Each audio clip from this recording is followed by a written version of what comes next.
ముందుగా remand report కానీ రిమాండ్కి పంపించాల్సిన అవసరం ఉందా ఈ కేసులో? ఏమిటి ఇది, ఈ పరిణామాలు ఒక న్యాయవాదిగా మీరు ఎలా చూస్తారు విజయబాబు గారు?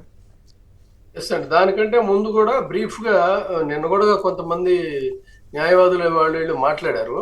అసలు పోసాని కృష్ణమురళి ఓకే, ఆయన అభ్యంతరకరమైన వ్యాఖ్యలు చేశారంటే ఆయనకి ప్రొసీజరల్గా ఆ నోటీసులు ఇచ్చి అరెస్ట్ చేసి మొత్తం కూడా చేయొచ్చు. కానీ ఇంటెన్షన్ అది కాదనేది మనం స్పష్టంగా కనిపిస్తూ ఉంది.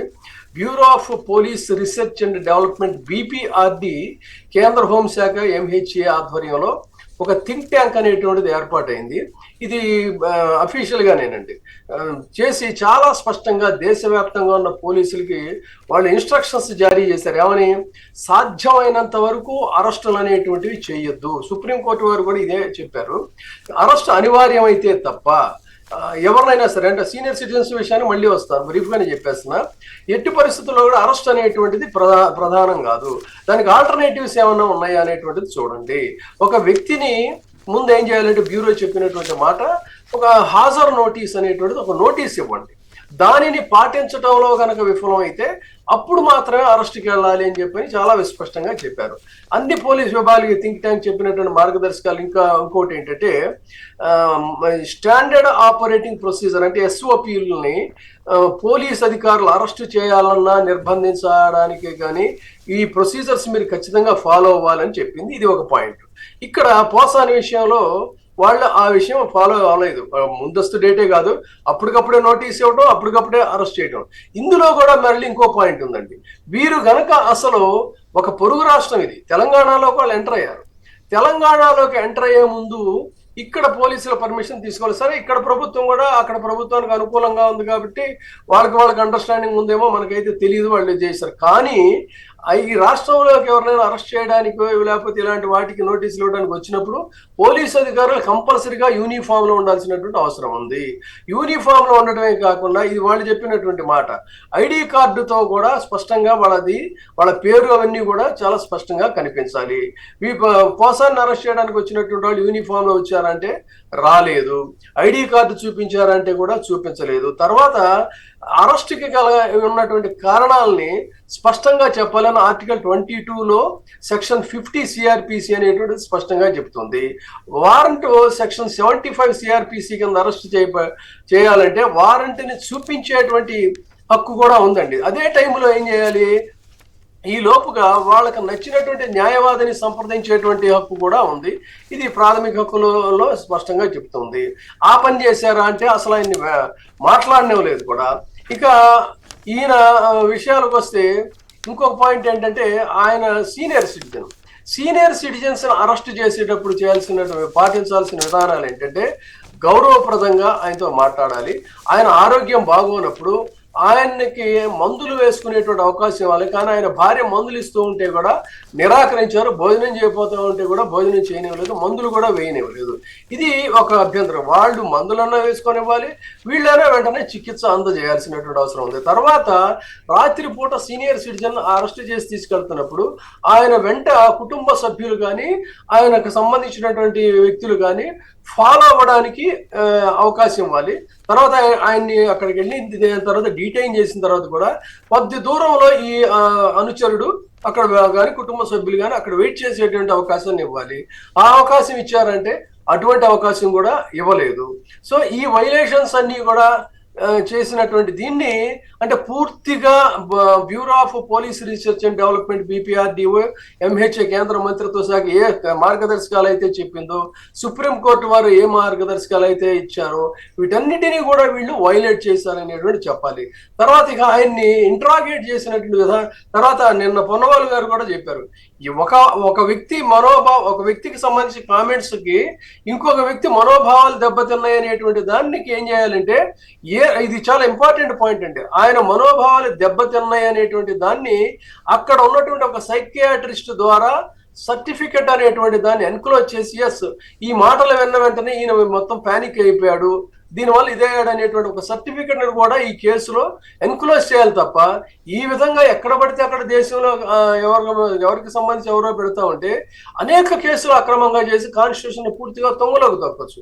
కాబట్టి అలాంటి ప్రొసీజర్ అనేది ఈ రాష్ట్రంలో ఏ కేసుల్లో కూడా లేకుండా ఎడాపెడ ఎవడ పేడ పెడితే వాడికి ఫోన్ చేయడం, అరే నువ్వు వీడి మీద ఇట్లా పెట్టరా, నువ్వు ఇక్కడ పెట్టు, అక్కడి నుంచి ఇక్కడికి, ఇక్కడి నుంచి అనంతపురం నుంచి శ్రీకాకుళం నుంచి ఇక్కడికి తిప్పచ్చు అని చెప్తున్నారు. కానీ దీంట్లో ఫాలో అవ్వాల్సింది నీ మనోభావాలు దెబ్బతిన్నాయి అనడానికి ఒక మెడికల్ సర్టిఫికేట్ కూడా ఎన్క్లోజ్ చేయాలి. అసలు థర్డ్ పార్టీ కంప్లైంట్ మీద ఎంక్వైరీ కండక్ట్ చేయాలండి. ఎంక్వైరీ కండక్ట్ చేసిన తర్వాత మాత్రమే అరెస్ట్ చేయాల్సినటువంటి అవసరం ఉంది. ఆ పని చేశారంటే చేయలేదు. ఇక ఇంట్రాగేషన్ విషయానికి వచ్చినట్టయితే ఇష్యూ సీరియస్ అయినా కూడా లైట్ రివ్యూలో చెప్తున్నాను అంటే ఒక సినిమాలో అలీని పాకిస్తాన్ బోర్డర్కి సంబంధించినటువంటి వాళ్ళు అరెస్ట్ చేసి ఇంట్రాగేట్ చేస్తారు. చెప్పరా నువ్వు అని చెప్పానంటే ఒక ఉగ్రవాది లాగా అతన్ని ఇంట్రాగేట్ చేస్తారన్నమాట. సో ఇన్స్ట్రుమెంట్స్ అదే లైన్స్ లో ఒక ఉగ్రవాదిని ఏముంటుందండి అక్కడ ఇంటరాగేట్ చేయడానికి ఇన్ని గంటలు అంటే కాలయాపన చేసి రాత్రి వరకు చేసిన తర్వాత రాత్రికి తీసుకెళ్లి చేయాలనేటువంటి దాంట్లో ఇది ఒక ఆనందమైనటువంటి వాళ్ళు ఎటువంటి నాకు అర్థం కాని విషయం, ఇంత చిన్న కేసు ఇది. ఇప్పుడు వాళ్ళు పెట్టిన కేసు ఏంటి, ఎప్పుడూ నంది అవార్డుల కేసు, ఆయన ఏదో అన్నాడని చెప్పి అది ఒక కులం గురించి ఏదో కుల ప్రస్తావన తీసుకొస్తే మరి రోజు వీళ్ళు కులాలతో తిట్టుకున్న వాళ్ళు చాలామంది ఉన్నారు కదా, మరి వాళ్ళందరి పరిస్థితి ఏమిటి? అసలు కులం మరి మోడీ గారిని అట్లా తిట్టారు కదా, ఎన్ని గాలిపోయి ఇట్లాంటి కేసుల్లో 111 సెక్షన్ వర్తించదు అని చెప్పిన తర్వాత కూడా రిమాండ్కి ఇవ్వటం సమర్థనీయమా కాదు అని పొన్నవాళ్ళు గారు అంటున్నారు. మీరేమంటారు? సత్తా అదే చెప్తున్నాను. అసలు ఏ కేసు ఇప్పుడు జరుగుతున్నటువంటి ఈ ప్రభుత్వం అధికారంలోకి వచ్చాక ఏ ఒక్కటి కూడా రాజ్యాంగబద్ధంగా వాళ్ళు ఏది నిర్వహించడం లేదు. వాళ్ళు ఏమనుకుంటున్నారంటే మహా అయితే ముందు తోసేద్దాం, లోపల కోర్టుకి వెళ్తే ముందు అడిగితే జైల్లో తిరుగుతాడు కదా, ఇదవుతాడు కదా, ఆ తర్వాత మనకి ఎలాగో ఉత్తరాలు అంటే వాళ్ళు ఉన్నారు, వాళ్ళకి కోర్టులు పడేస్తే వాళ్ళు వాదిస్తారు, కాకపోయినా కూడా ఈ లోపు అయితే హెరాస్మెంట్ చేస్తున్నాం కదా అని అనుకున్నారు. కానీ ఇక్కడ వీళ్ళు ఒక ఇంపార్టెంట్ వ్యాలిడ్ పాయింట్ మిస్ అవుతున్నారండి. ఏ కసితో అయితే వీళ్ళు అంటే భయకంపిత వడగాడ్పుల సుడిగాలులు సృష్టించి ఏసీ గదుల్లో ఉండి ఈ పాశవిక ఆనందాన్ని, పైశాచిక ఆనందాన్ని పొందుతున్నారో ఆ నేపథ్యంలో ఇప్పుడు ఫర్ ఎగ్జాంపుల్ పోసాని కృష్ణమురళి ఆయన ఆరోగ్యం బాగోలేదని చెప్పని రాజకీయాల నుంచి విరమించుకుంటున్నాను అని చెప్పి వెళ్ళిపోయాడు. వెళ్ళిపోయినటువంటి వ్యక్తిని తట్టి లేపి తీసుకెళ్లి జైల్లో పడేశారు. 15 రోజులు ఉంటాడా లేకపోతే నెల రోజులు ఉంటాడా? ఖచ్చితంగా బతికుంటే మాత్రం ఏమవుతాడు? ఏ కసి అయితే తన మీద ప్రదర్శించారో ఆ కసిని అసిగా మార్చుకొని అసిధారావృతుడై అతడు ఒక ఫోర్స్ కింద మళ్ళీ వైసీపీ తరఫున నిలబడతాడు. అంతకుముందు ఈ వల్లభనేని వంశీ సరే వాళ్ళ కేసులు వేరనుకోండి, వాళ్ళు రాజకీయాల్లో ఉన్నారు కాబట్టి వాళ్ళు పోరాటాలు చేస్తూనే ఉన్నారు. నాకు ఇంక వద్దు బాబు అని వెళ్ళిపోయినటువంటి వాళ్ళని కూడా వీళ్ళు లేపి తట్టి వాళ్ళ యొక్క మీద ప్రతీకారం అంటే ఏం ప్రతీకారం ఉంటుందండి? నెల రోజులు సఫర్ అవుతాడు, లేదు ఈ లోపు అనారోగ్యంతో క్షీణిస్తాడు, క్షీణించిన తర్వాత చచ్చిపోతే వీళ్ళు ఆనందిస్తారు, బతికుంటే ఒక విప్లవ శక్తి కింద మారుతాడు. ఎందుకంటే పోసాని కృష్ణమురళి యొక్క అది ఒక యాంగిల్ అనుకోండి. కాదు నా ప్రశ్న ఏమంటే న్యాయ వ్యవస్థ కూడా ఇంత డిఫరెంట్గా రోజా గారిని బండబూతులు తిట్టినటువంటి కేసులోనేమో అసలు డిమాండే విధించలేదు, జైలు పంపించలేదు, సెక్షన్ 41 కేసు ఇచ్చేసేయండి. అనేక మంది విషయాల్లో గత ప్రభుత్వ టైంలో న్యాయ వ్యవస్థ ఆ రకంగా స్పందించింది. ఇప్పుడు ఈ రకంగా ఎట్లా స్పందిస్తోంది? అది కూడా కోర్టు ధిక్కరణ కేసు వేస్తామని పొన్నవోలు గారు అంటున్నారు. నాకు ఆ పాయింట్ అర్థం కావట్లేదు. మీరు లాయర్ గారికి కూడా కదా, ఒక మేజిస్ట్రేట్ గారికి రిమాండ్ పంపించాలని ఎందుకు అనిపిస్తుంది, ఇంకో మేజిస్ట్రేట్ గారికి బూతులు తిట్టినా కూడా రిమాండ్ అక్కర్లేదని ఎందుకు అనిపిస్తా ఉంది? కొమ్మినేని గారు మీరు ఇక్కడ గమనించాల్సినటువంటి ఇంకో other side of the coin మీరు గమనించాల్సింది ఏంటంటే వెరీ స్టార్టింగ్ లో ఈ అరాచకాన్ని మనం ప్రశ్నిస్తూ కోర్టు తలుపు తట్టాము. సాంకేతిక కారణాలతో అది తిరస్కరించబడింది. తదనంతర కాలంలో హైకోర్టు అనేకమైనటువంటి కేసుల్లో ఇప్పుడు చాలా స్పష్టంగా పోలీసుల యొక్క వ్యవహార శైలి మీద డీజీపీ సాక్షాత్ డీజీపీ మీద కూడా ఆగ్రహం వ్యక్తం చేసిన సందర్భాన్ని హైకోర్టుకు సంబంధించి గౌరవ హైకోర్టు చెప్పింది చూసాం. సుప్రీంకోర్టులో ఇటీవల ఈ పార్టీ ఆఫీసు మీద దాడి మీద వీళ్ళందరికీ కూడా యాంటిసిపేటరీ బెయిల్ ఇస్తూ చాలా ఆసక్తికరమైన కామెంట్ చేసింది సుప్రీంకోర్టు. ఏంటంటే ఇవన్నీ కూడా రాజకీయ పరమైనటువంటి కక్షపూరితమైనటువంటి అంశాలు, ప్రభుత్వాలు మారినప్పుడు ఇలా జరుగుతూ ఉంటే ఏం జరుగుతుందో మాకు తెలుసు, ఇది గమనించాలని ఉంది. సుప్రీంకోర్టు చేసినటువంటి కామెంట్ మాకు ఏం జరుగుతుందో మాకు తెలుసు. అయినా కూడా ఈ కేసులో గౌరవ న్యాయస్థానం వారు పొన్నవాళ్ళు చెప్పిన దాని ప్రకారం 111 వర్తించదు, 67 వర్తించదు అని చెప్పిన తర్వాత కూడా మళ్ళీ రిమాండ్ పంపించాల్సినంత అవసరం ఉందా, జైలు జైలు పంపించాల్సినంత అవసరం ఉందా? ఆ మిగతా చట్టంలో సెక్షన్ ప్రకారం ఖచ్చితంగా పంపించాలా? అది నాకు అర్థం కాదు. టెక్నికల్ పాయింట్ కరెక్టేనా? న్యాయం మరి రోజా గారిని అన్ని బండబూతులు తిట్టిన వ్యక్తికి ఎట్లా బెయిల్ ఇమ్మీడియట్గా అసలు కేసు జైలుకే పంపించకుండా రిమాండ్కి పంపించకుండా ఎట్లా పంపించారు? అలాగే అనేక మంది కేసుల్లో చూసాం గతంలో. కానీ ఇప్పుడు ఏ ఒక్కరికి కూడా ఆ పరిస్థితి లేకుండా అందరినీ జైలుకు పంపించే న్యాయ వ్యవస్థలో లోపమా, న్యాయవాదుల్లో లోపమా, అసలు ఏమిటి నాకు అర్థం కాదు. పోలీసులు అంటే హెరాస్మెంట్, రెడ్ బుక్ ఆ గొడవ వదిలేద్దాం. నాకు కావాల్సిన సమాధానం ఏంటంటే దీంట్లో న్యాయ వ్యవస్థలో ఉన్న లోపమా లేక న్యాయవాదుల్లో ఉన్న లోపమా? వాళ్ళు సమర్థులా, వీళ్ళు అసమర్థులా, లేకపోతే వీళ్ళు సమర్థులా, వాళ్ళు అసమర్థులా అన్నది నాకు అర్థం. మాబోటి కామన్ మ్యాన్కి అంటే న్యాయ పరిభాషతో సంబంధం లేని వాళ్ళకి వచ్చే డౌట్ ఇది. ఇది ఏది కాదండి. ఇప్పుడు ఇందా నేను పేర్కొన్న ఎన్ని కూడా వైలేషన్ ఆఫ్ లా అనేటువంటి దానికి ఖచ్చితంగా భారీ మూల్యం చెల్లించుకోక తప్పదు. కాకపోతే ఏంటంటే అధికారం అనేటువంటి పొరలు గమ్మినప్పుడు ఆ అధికారుల అడుగులకు మడుగులొత్తుతున్నటువంటి నేపథ్యంలో అంతా ఆల్ ఈజ్ వెల్, ఆహో మనకు అద్భుతం అమోఘం అని చెప్పని అనుకుంటారు. కానీ ఎప్పుడైతే న్యాయ వ్యవస్థ కొరడా జిలిపించిన తర్వాత దీనికి భారీ మూల్యం చెల్లించుకోక తప్పదు. ఎవరు ఎంతటి స్థాయిలో ఎక్కడున్నటువంటి వాళ్ళైనా సరే వాళ్ళకి డెఫినెట్ గా ఇవన్నీ కూడా ఎఫెక్ట్ అవుతాయి.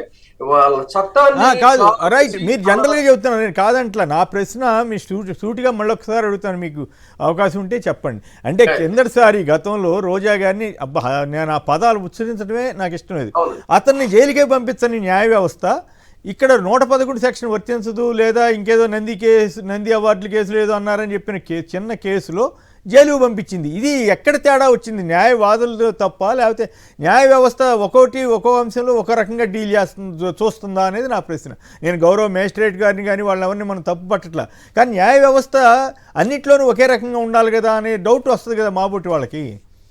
డెఫినెట్ గా ఒకే విధంగా ఉంటుందండి. కాకపోతే ఏంటంటే దాన్ని అక్కడికి క్యారీ చేసేటువంటి ప్రొసీజర్స్ లో కొంత డిలే అనేటువంటిది ఉండొచ్చు. ఇప్పుడు మీకు నిన్న ఇతను పోసాని కృష్ణమురళి ఇష్యూ తీసుకుందాం. పోసాని కృష్ణమురళి ఇష్యూకి సంబంధించి ఈ తైనాతి మీడియా పెట్టినటువంటి క్యాప్షన్స్ ఇప్పుడు కూడా యూట్యూబ్ లో చూడొచ్చు. మెంటల్ కృష్ణ అరెస్ట్ అని చెప్పని పెట్టారు. మెంటల్ కృష్ణ అంటే ఒక వ్యక్తిని మెంటల్ అని చెప్పని తిట్టడం కూడా అది కూడా నేరమేనండి. అది సెక్షన్ 504 అట్రాక్ట్ అవుతుంది. మెంటల్ అని ఒకవేళ నిజంగా మెంటల్ ఉన్నటువంటి వాళ్ళని తిట్టిన కూడా ఆ మాట మాట్లాడకూడదు. అలా కనుక తిట్టినట్టయితే సెక్షన్ 84 అనేటువంటిది అట్రాక్ట్ అవుతుంది. అంటే ఒక మనిషి ఎప్పుడో ఆయన భార్య మనోభావాలు దెబ్బతింటాయి, ఆయన మెంటల్ అంటాం వల్ల వాళ్ళ అబ్బాయి మనోభావాలు దెబ్బతింటాయి, వాళ్ళ బంధువులు మిత్రుల యొక్క మనోభావాలు దెబ్బతింటాయి. మరి మీ మనోభావాలు దెబ్బతింటే మీరు కేసు పెడితే మీరు నోటికి వచ్చినట్టు ఎట్లా ఎడాపెడా మాట్లాడుతుంటే మరి ఈ సెక్షన్స్ అన్ని కూడా ఖచ్చితంగా అట్రాక్ట్ అవుతాయి. బట్ ఓన్లీ థింగ్ ఏంటంటే దీన్ని కోర్టు వారి దృష్టికి తీసుకెళ్లడంలో, కోర్టు ఇనిషియేట్ తీసుకోవడంలో ఒక ప్రొసీజర్ లో కొంత డిలే ఉంటుంది. కానీ ప్రతిదీ కూడా డెఫినెట్ గా ఎదవుతుందండి. మరి చూశారు, ఎప్పుడో పెట్టినటువంటి కేసు మీద దాదాపు 18 మందికో ఎంతమందికో ఒక్క స్ట్రోక్ తో సుప్రీంకోర్టు యాంటిసిపేటరీ బెయిల్ ఇచ్చింది. అదే విధంగా మొన్నటి దాకా వీళ్ళందరినీ చెడామడ స్టేషన్ చుట్టూ తిప్పారు.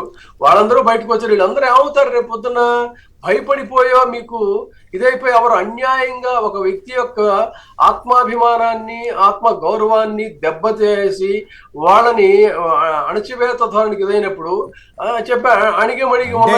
అది తర్వాత పరిణామం అనుకోండి. నా ప్రశ్న ఇప్పుడు రిమాండ్ విధించడం కరెక్ట్ చేసినా కాదా అన్న దాని మీద ప్రధానంగా నా ఇది పొన్నవోలు గారు చెప్పిన మీదట నాకు వచ్చిన డౌట్. దానికోసమే లోవర్ కోర్టు, అప్పర్ కోర్టు అనేటువంటి స్టెప్స్ ఉన్నాయి.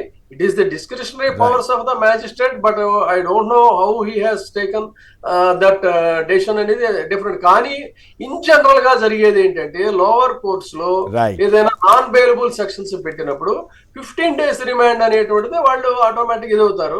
కరెక్ట్.